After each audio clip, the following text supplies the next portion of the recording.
Yesterday we have discussed about the gametogenesis process, that is spermatogenesis and oogenesis in human. इसे हमने कल start किया था और आज हमें डिस्कस करना है एक बहुत ही important topic, that is the structure of spermatozoa and structure of ovum. इन दोनों को आज हमें डिस्कस करना है। साथ ही साथ हमें डिस्कस करना है फर्टिलाइजेशन के बारे में। How does fertilisation occur in human being. ठीक है। सो स्पर्मेटोजोआ का स्ट्रक्चर कैसे होता है? Spermatozoa, it is also known as the male gamete. It is consist of head, neck, middle piece and the tail. ये इन चार पार्ट में बटा हुआ है। Then whole of this part outerly it is covered with the plasma membrane. ये plasma membrane से covered होता है completely up to the tell, head से लेकर टेल तक। सो वन बाय वन सभी को हम डिस्कस करेंगे। सबसे पहला पार्ट हेड। जैसे कि आप सभी को पता है, जो डेवलपमेंटल स्टेज हमने कल डिस्कस किए थे स्पर्मेटोजोआ के, वह थे स्पर्मेटोगोनियम, डिप्लॉइड स्पर्मेटोगोनियम से प्राइमरी स्पर्मेटोसाइट, देन मियोसिस होकर इससे बनते हैं सेकेंडरी स्पर्मेटोसाइट और इनकी डेवलपमेंट स्पर्मेटिड्स में, और फिर स्पर्मेटिड मेचर हो जाते हैं स्पर्मेटोजोआ में। और इस स्पर्मेटोजोआ का स्ट्रक्चर इस तरह से है, आपको नजर आ रहा होगा। सो इसका हेड पार्ट का स्ट्रक्चर देखिए, कौन कौन से इंपॉर्टेंट पार्ट हैं, कौन कौन से इंपॉर्टेंट स्ट्रक्चर हैं, इसे हमें डिस्कस करना होगा। पहला पार्ट देखिए, head. This head region, it is the massive region that contain the genetic material, that is nucleus, a condensed mass of the haploid nuclei or the genome. It is contained inside the head. Head में जो सबसे largest जो mass होता है वह होता है nucleus का that is genetic material. Then at the tip of this head we can see the important part, और ये जो part है that is acrosome, इसे हम कहते हैं acrosome. This portion, it contains some hydrolytic enzymes and protein like hyaluronidase and acresin.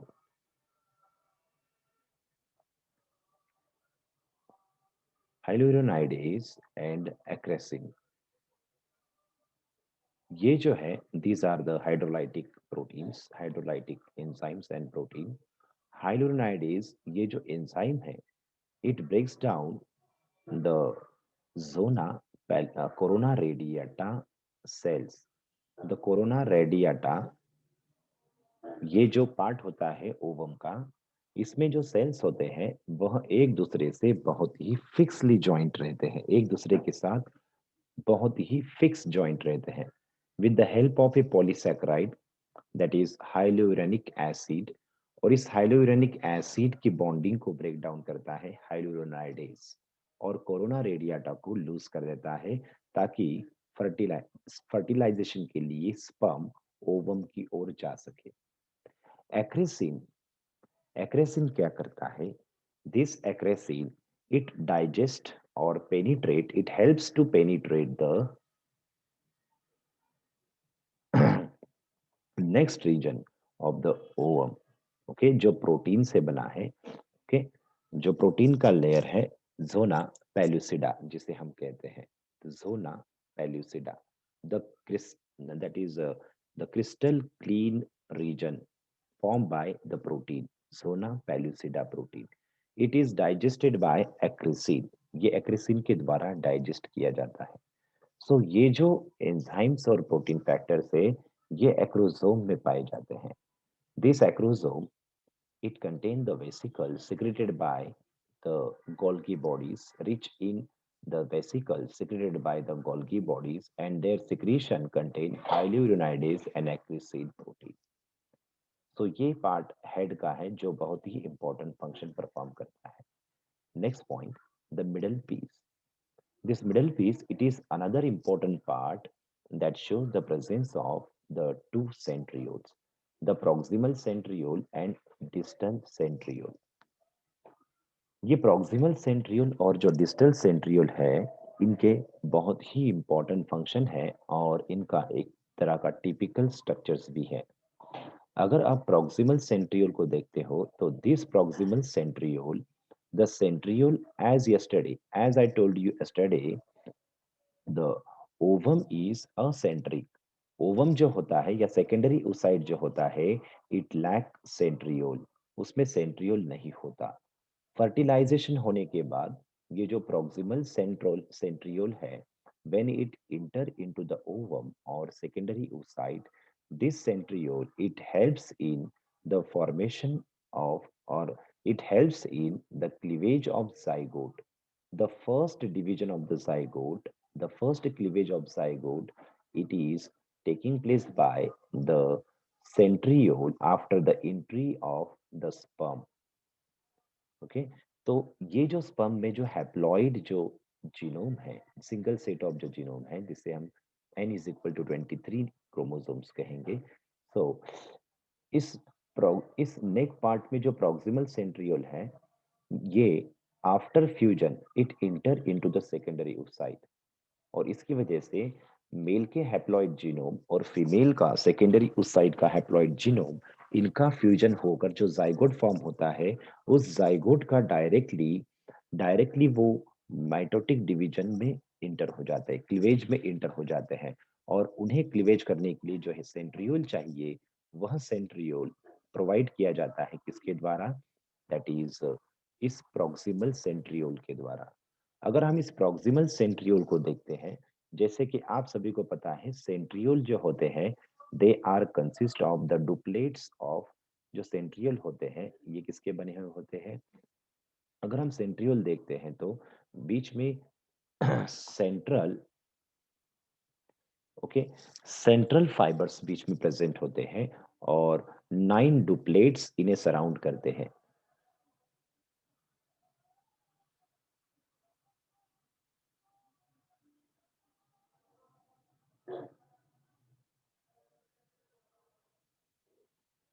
Okay, तो 9 डुप्लेट्स इन्हें सराउंड करते हैं।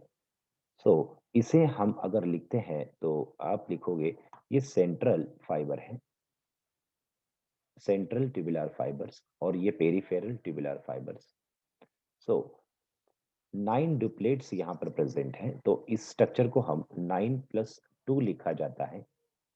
तो प्रॉक्सिमल सेंट्रियोल का जो कॉन्फ़िगरेशन है, ओके, जो प्रोटीन के द्वारा डुप्लेट जो फॉर्म किए जाते हैं माइक्रोट्यूबुल्स, ओके, सो 9+2 ऐसे उस माइक्रोट्यूबुल का हम कॉन्फ़िगरेशन लिख सकते हैं प्रॉक्सिमल सेंट्रियोल के लिए। इसके अलावा और स्टडी करने के बाद पता चला कि यहाँ पर और दो एक्सटर्नल माइक्रोट्यूबुल्स पाए जाते हैं। सो इसे हम 2+9+2 ऐसे भी इसे लिखा जाता है। Okay, so the basal body which is present at the proximal centriole, its configuration is 2+9+2, या फिर कभी ऑप्शन अगर 9+2 होगा तब उसे भी आप याद रखना, तो ये भी आप लिख सकते हो। देन अगला point, so what is the function and configuration और structure of distal centriole? Distal centriole अगर हम देखते हैं तो it shows 9+2 configuration, okay, and this distal centriole, what it form, this distal centriole, it extend their microtubules, they get extend and they form the tubular structures up to the tail। ये जो distal centriole होता है, इनके जो microtubular protein होते हैं ये extend होते हैं अप टू द टेल। इनके माइक्रोट्यूब्यूल ये मिडल पीस में जो सेंट्रल सिलेंडर है उसे भी फॉर्म करते हैं, और उस जिसे आप एक्सियल सिलेंडर भी कह सकते हो। और साथ ही साथ टेल में जो दिस टेल के भीतर जो एक्सियल फिलामेंट है, ये भी डिस्टल सेंट्रियोल के द्वारा ही फॉर्म किया जाता है। So these are the function of proximal and distal centriole, इसे आपने याद रखना है। The third part is middle piece, and this middle piece it contains the mitochondria, that is the source of energy, energy के source के लिए, ताकि इस मेल स्पर्म को फीमेल ओवम की ओर या गैमेट की ओर स्विम करते हुए जाना होगा, और जिसकी वजह से जिसके लिए इन्हें चाहिए होती है एनर्जी। और ये एनर्जी प्रोवाइड की जाती है इन्हें माइटोकॉन्ड्रिया के द्वारा। The set of mitochondria, the ribbon-like set of mitochondria which is present in middle piece, it is called, इसे एक टर्म दी गई है जिसे हम नेबेन कण कहते हैं। So this is the structure of spermatozoa, इसे आपने याद रखना है। Second point, the structure of ovum, इसके बारे में डिस्कस करते हैं। अब स्ट्रक्चर ऑफ ओवम कहने के बजाय या फिर इसे हम synonym structure of secondary oocyte भी कह सकते हैं। जैसे कि आप सभी को पता है, आफ्टर ओव्यूलेशन, ओव्यूलेशन होने के बाद, आफ्टर ओव्यूलेशन, ओव्यूलेशन होने के बाद जो स्ट्रक्चर ग्राफियन फॉलिकल से रिलीज कर दिया जाता है into the peritoneal cavity, into the coelomic cavity, abdominal cavity जिसे हम कह सकते हैं, okay, into from there it passing into the, और that is we can say the fallopian tube. और इस स्ट्रक्चर में कौन कौन से पार्ट होते हैं? The secondary oocyte released from the Graafian follicle during ovulation at the day of 14.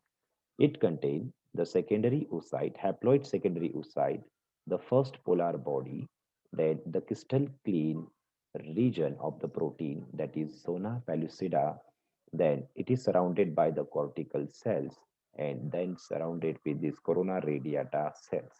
So इस तरह के ये सारे स्ट्रक्चर रिलीज कर दिए जाते हैं सेकेंडरी oocytes के साथ में into the abdominal cavity during ovulation period. So अब हम डिस्कस करेंगे इस स्ट्रक्चर ऑफ ओवम के बारे में। If you observe the structure of the ovum, then it is consist of the secondary oocyte and the polar body, that is the first polar body. Both are haploid in nature.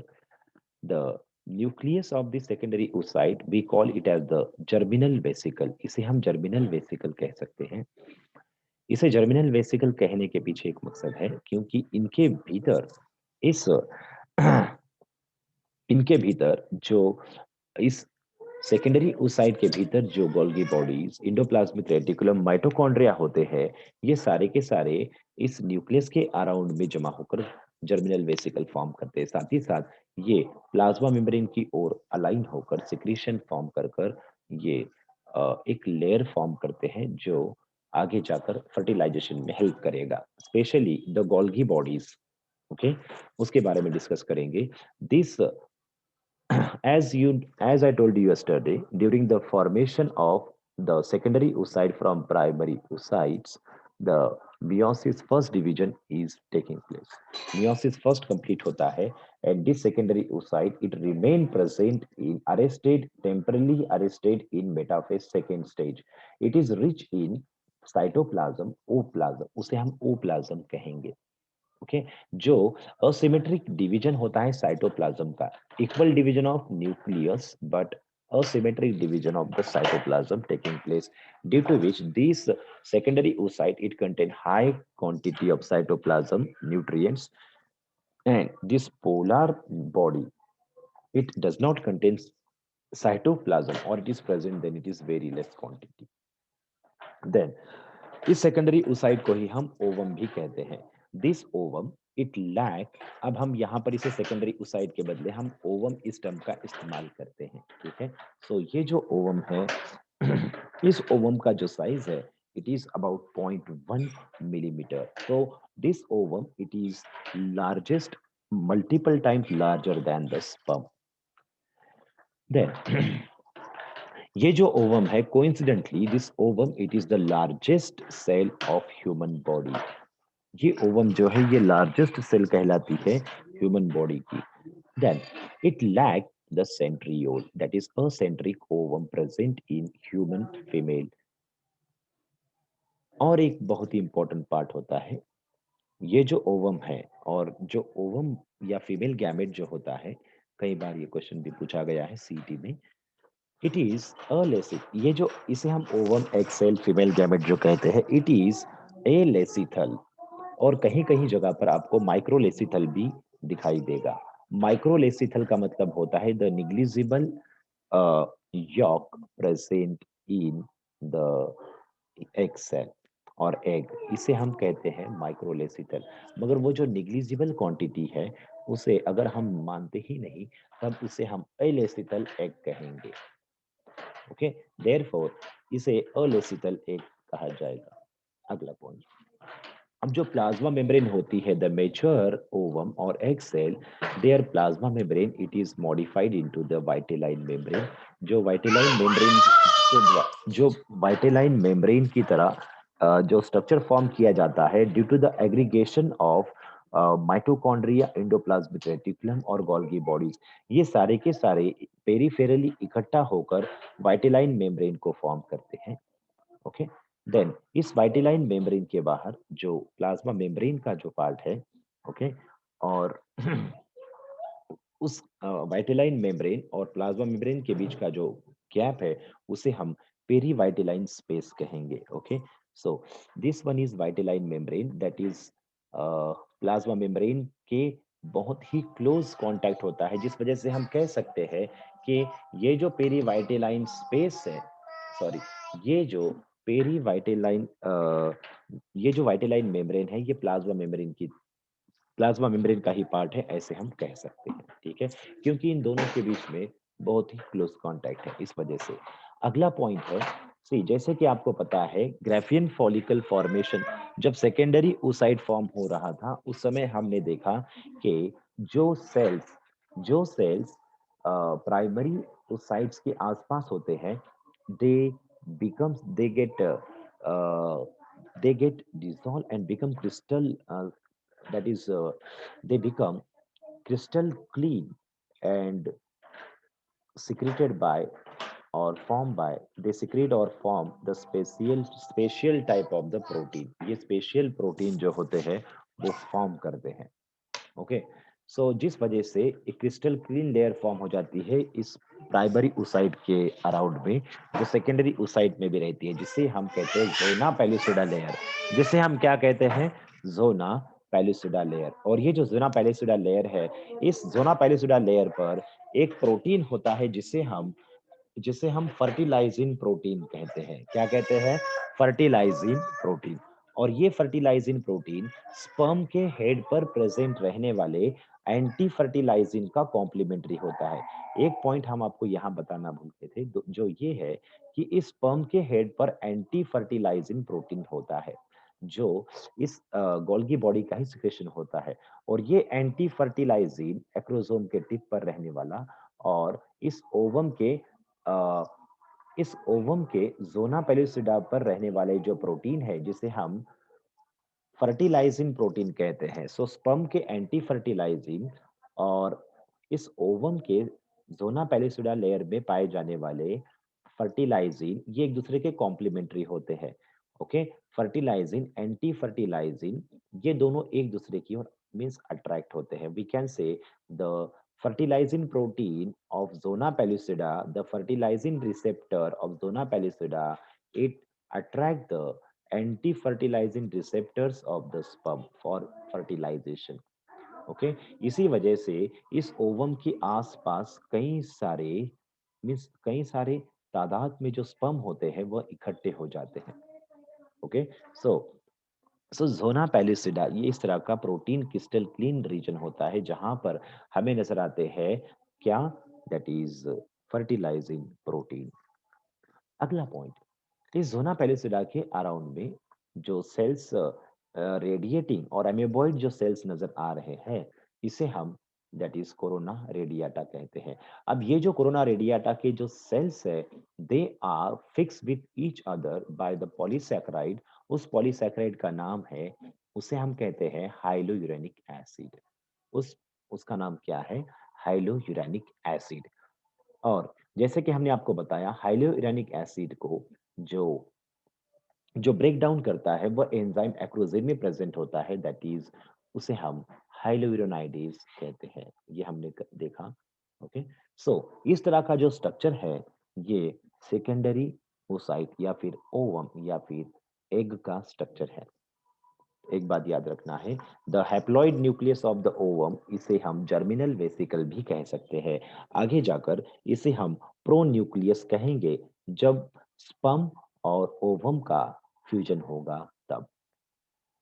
So this is all about the structure of sperm and the ovum. चलिए अगला part discuss करते हैं। The next part is fertilisation. ये बहुत ही important part है, इसे याद रखना है आपने। As we know that fertilization, it is the fusion of male and female gamete. Fertilisation जो होता है ये मेल और फीमेल गैमेट का फ्यूजन होता है। इसे हम सिंगैमी भी कहते हैं। It is also known as syngamy. And which type of fertilization taking place in human being? The internal fertilization,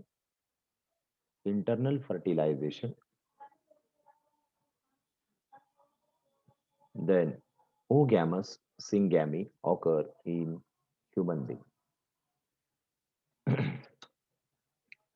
तो कैसे होता है ये, इसके बारे में डिस्कस करेंगे।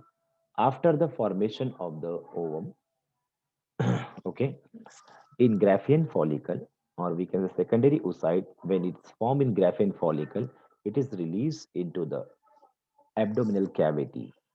Then it comes into the, that is fallopian tube. ये fallopian tube में आता है ओवरी के द्वारा। इसे हम ओव्यूलेशन प्रोसेस कहते हैं। और उसी समय अगर कोइंसिडेंटली अगर कॉपुलेशन हुआ होता है, then due to the insemination, during the insemination near about, insemination का मतलब होता है the transfer of sperm into the female genital tract, okay, through the male genital tract, इसे हम insemination कहते हैं। और एक समय में जो insemination होता है, लगभग 4 ml के जो सीमेन होता है उसमें लगभग नियर अबाउट 200 बिलियन स्पर्म होते हैं। और उनमें से बहुत ही कम जो स्पर्म होते हैं, उनमें से कई उनमें से सिर्फ 200 स्पर्म होते हैं जो इस ओवम तक पहुंचते हैं। और इनके बीच में जो फर्टिलाइजेशन होता है वह एम्पुला इस रीजन में होता है। सो ये है फर्टिलाइजेशन की लोकेशन, जहां पर एम्पुला और एम्पुला रीजन, जहां पर स्पर्म और ओवम इनका फ्यूजन होता है। सो इनके फर्टिलाइजेशन, इनका जो फर्टिलाइजेशन की जो प्रोसेस है, ये एक कॉम्प्लेक्स इलेबोरेट प्रोसेस है। Okay, slow complex elaborate process. ये कैसे होता है उसे हमें डिस्कस करना होगा। सो देखिए ये बहुत ही इंपॉर्टेंट प्रोसेस है। अब उसे हम डिस्कस करेंगे डिफरेंट डिफरेंट पॉइंट्स में, stepwise. The fertilisation in human, it is it is the very complex process. It involves different steps like the insemination, capacitation, acrosomal reaction, sperm entry, cortical reaction, zona reaction, and the changes in secondary oocyte and amphimixis. So ये क्या होते हैं इनके बारे में देखिए। सो insemination, जैसे कि हमने आपको बताया, the release of the sperm into the female genital tract, it is called insemination. और इस इंसेमिनेशन में से, इंसेमिनेशन में जो near about 200 millions of sperm जो होते हैं, उनमें से लगभग 200 जो स्पर्म होते हैं वही ओवम तक पहुंचते हैं। इसे हम इंसेमिनेशन कहते हैं। देन कैपेसिटेशन क्या होता है? कैपेसिटेशन, जो स्पर्म इंसेमिनेट किए गए हैं वह एक क्लम्प फॉर्म में होते हैं और उनके ऊपर कई सारे प्रोटीन्स, कोलेस्ट्रॉल, लिपिड्स, ये सारी चीजें हर एक स्पर्म को सराउंड करती है और उनकी मूवमेंट को रोक देती है, जिनकी वजह से उनकी एक्टिविटी रुक जाती है। और ये एक्टिविटी अगर रुकेगी तो फिर ये स्पर्म ओवम की ओर ट्रांसफर नहीं होंगे। इस वजह से फीमेल जेनिटल ट्रैक्ट में ओविडक्टल ग्लैंड्स जो होते हैं, ओके, ओविडक्टल ग्लैंड जो होते हैं, स्पेशली फैलोपियन ट्यूब में जो ग्लैंड्स का सिक्रेशन होता है, यूटेराइन ग्लैंड का सिक्रेशन होता है, ये क्या करते हैं? ये इस स्पर्म के अराउंड में रहने वाले कोलेस्ट्रॉल, लिपिड्स और अदर डिफरेंट डिफरेंट प्रोटीन जो होते हैं, उन सभी को रिमूव करते हैं, यानी स्पर्म को क्लीन करते हैं। और स्पर्म की एक्टिविटी इस वजह से बढ़ जाती है। इस प्रोसेस को हम कैपेसिटेशन कहते हैं। This capacitation, it is the what is by capacitation? Making the sperm active inside the female genital tract by the secretion of the uterine ductal uterine fluids, or we can say the ovarian fluids. Okay, सो इसे हम capacitation कहते हैं और ये होती है female genital track में। ये क्वेश्चन नीट में पूछा गया है। Then third step that is acrosomal reaction. अब एक्रोसोमल रिएक्शन में जैसे कि हमने आपको बताया, जो एक्रोसोमल पार्ट है इसमें रहने वाले दैट इज इंपॉर्टेंट फ्लूइड, कौन सा फ्लूइड, दैट इज कौन सा इंपॉर्टेंट एंजाइम जिसे हम हाइलोयूरोनाइडेज कहते हैं। इस हाइलोयूरोनाइडेज के द्वारा जो कोरोना रेडियाटा का जो लेयर होता है उसे उसे ब्रेक डाउन कर दिया जाता है। ओके, और इसी के वजह से ये जो स्पर्म है, साथ ही साथ जो एक्रोसीन पार्ट होता है, कौन सा पार्ट, एक्रोसीन, ये प्रोटीन क्या करता है, ये जोना पेलुसिडा लेयर को ब्रेक डाउन करता है और डिसॉल्व करता है। सो ज़ोना पेलुसिडा, दिस, ये जो आपको ग्रे, ये जो येलोइश ग्रे जो पार्ट नजर आ रहा है, ठीक है, सो इस ज़ोना पेलुसिडा लेयर को ये डिग्रेड करेगा, ठीक है। देन आफ्टर दिस, इसके बाद होगी स्पर्म की एंट्री। कैसे होगी, see here, when the sperm comes then the that is the jelly like coat जो ओवेरियन, ओवरी के सॉरी इस ओवम के अराउंड में जो कोट होता है, जो कोरोना रेडियाटा का होता है, उसे कौन कौन डिसॉल्व करता है, उसे डिसॉल्व करने वाला होता है दैट इज हाइलोयूरोनाइडेज एंजाइम। और फिर उसके बाद का इंटरनल कोट कौन सा होता है, वह इंटरनल कोट होता है जोना पेलिसिडा का। उसे कौन डिसॉल्व करता है या फिर उसे कौन डिसइंटीग्रेट करता है, उसे एक्रोसिन प्रोटीन जो है वह उसे डाइजेस्ट करता है। फिर इसके बाद हमारी जो स्पर्म की एंट्री जो होती है वह इस वाइटिलाइन मेम्ब्रेन के साथ होती है। ओके, सो स्पर्म के जो एंटी फर्टिलाइजिंग और इस ओवम पर रहने वाले जो प्रोटीन रिसेप्टर है फर्टिलाइजिन, ये एक दूसरे के कॉम्प्लीमेंट्री होते हैं। तब इन दोनों के फ्यूजन से इस स्पर्म की जो वॉल हो सॉरी इस ओवम की जो वॉल होती है वह डीपोलराइज होना शुरू हो जाती है। स्पर्म के एंट्री के साथ ही ये जो ओवेरियन वॉल सॉरी इस ओवम की जो वॉल है ये डीपोलराइज होती है, जिसकी वजह से कैल्शियम आयॉन्स रिलीज होते हैं। Okay, then calcium ion release होने की वजह से ये ये इस स्पर्म को और भी फास्टली बीटिंग करवाते हैं, जिसकी वजह से इनके मिडल पीस और टेल जो है वह रिमूव हो सकते हैं। ओके, इनके टेल और मिडल पीस रिमूव होते हैं। कहीं कहीं पर लिखा गया है कि टेल रिमूव हो जाती है, मिडल पीस और हेड जो है वह इंटर हो जाते हैं। Okay, so different different references हैं। सो अब इसके बाद जो नेक्स्ट रिएक्शन होती है after sperm entry, the cortical reaction. अब कॉर्टिकल रिएक्शन, जो कॉर्टिकल ग्रैन्यूल्स जो डिपॉजिट होते हैं along the periphery due to the secretion of the Golgi bodies, जो गोल्गी बॉडीज के जो वेसिकल्स यहाँ जमा होते हैं, okay, that contain the high concentration of the different types of especially the calcium and other different types of the proteins especially, then इस cortical reaction में क्या होता है, due to the depolarization होने की वजह से कैल्शियम के कैल्शियम का जो फ्लो है वह स्टार्ट हो जाता है, और जिसकी वजह से ये जो कॉर्टिकल ग्रैन्यूल का सिक्रीशन जो होता है वह बाहर आने लगता है, पेरीवाइटिलाइन स्पेस में जमा हो जाता है। और इस कॉर्टिकल रिएक्शन की वजह से एक स्पर्म जो फ्यूज हुआ है इस एग सेल के साथ और ओवम के साथ, due to this cortical reaction after the fusion of one any one of the sperm with the plasma membrane of the ovum, then due to this cortical reaction, this plasma membrane, it is converted into the impermeable membrane, which is not fused by any other sperm attached with the corona radiata layers of the ovum.